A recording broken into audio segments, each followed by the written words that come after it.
Dans un monde de plus en plus connecté, il n'est pas surprenant que les écrans occupent une place importante dans notre quotidien. Pour nous, mais aussi pour nos enfants. Les opportunités qu'ils offrent sont nombreuses, qu'il s'agisse d'apprendre, de se divertir ou de rester en contact avec ses amis. Mais parfois, ce qui est une source d'épanouissement peut devenir un excès avec des effets négatifs sur le bien-être psychique, physique, émotionnel et social. En tant que parent, il est normal de se poser des questions. Comment trouver cet équilibre? Comment accompagner mes enfants sans leur imposer trop de limites? Ensemble, nous allons explorer ces questions et découvrir des solutions pratiques et bienveillantes pour favoriser un usage équilibré des écrans au sein de la famille.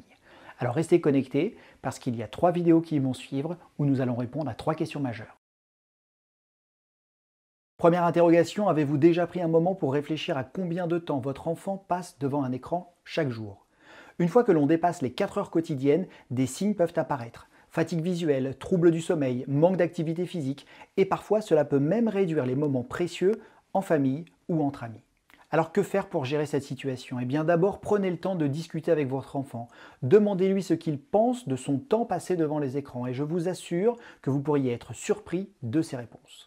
Ensuite, proposez des alternatives. Pourquoi ne pas essayer des jeux, des promenades ou tout simplement des moments en famille, comme la cuisine? N'hésitez pas non plus à instaurer quelques règles simples, comme par exemple pas d'écran pendant les repas ou avant le coucher. Et pour ceux qui en ont besoin, des outils comme le contrôle parental peuvent être une bonne aide pour limiter automatiquement le temps passé en ligne. Bien sûr, chaque famille est différente. L'important est de trouver l'équilibre qui vous convient, parce qu'au final, l'objectif, c'est de préserver la santé et le bien-être de nos enfants. Et vous, quelles sont vos astuces pour limiter le temps d'écran à la maison? Partagez-les dans les commentaires, j'ai hâte de vous lire. À très vite pour l'interrogation suivante.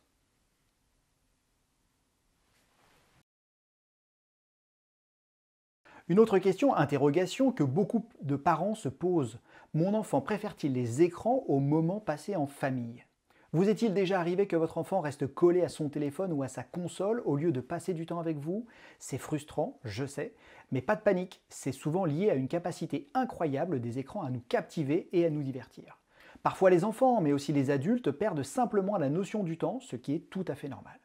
Alors comment réagir face à cette situation? Eh bien, première étape, montrez l'exemple. Si vous lâchez vous aussi votre écran pour partager des moments avec votre enfant, vous lui envoyez un message fort. Les enfants apprennent beaucoup par imitation, alors soyons les premiers à déconnecter.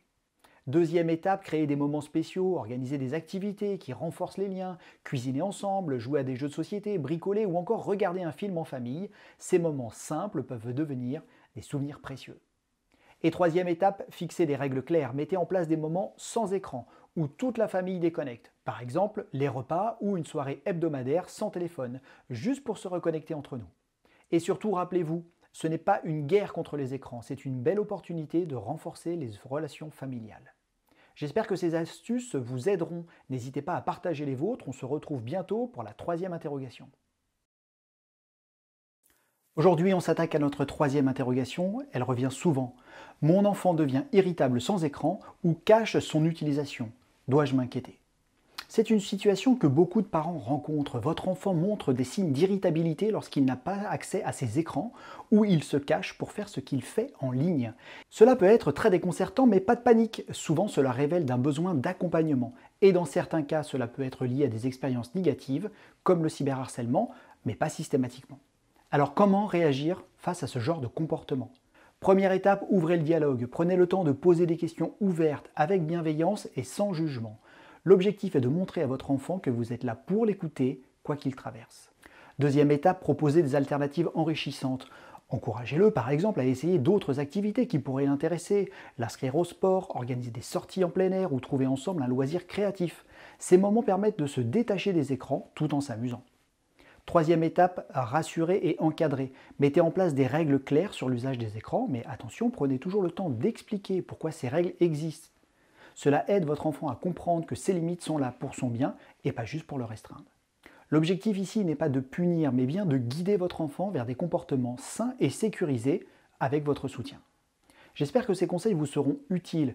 Et vous, avez-vous des astuces pour gérer ce type de situation? Partagez-les, je serai ravi de les lire. Nous avons fait le tour de nos différentes interrogations. Les principales, il y en a bien d'autres bien sûr. Alors prenez soin de vous et de vos enfants et à très vite pour de nouveaux conseils.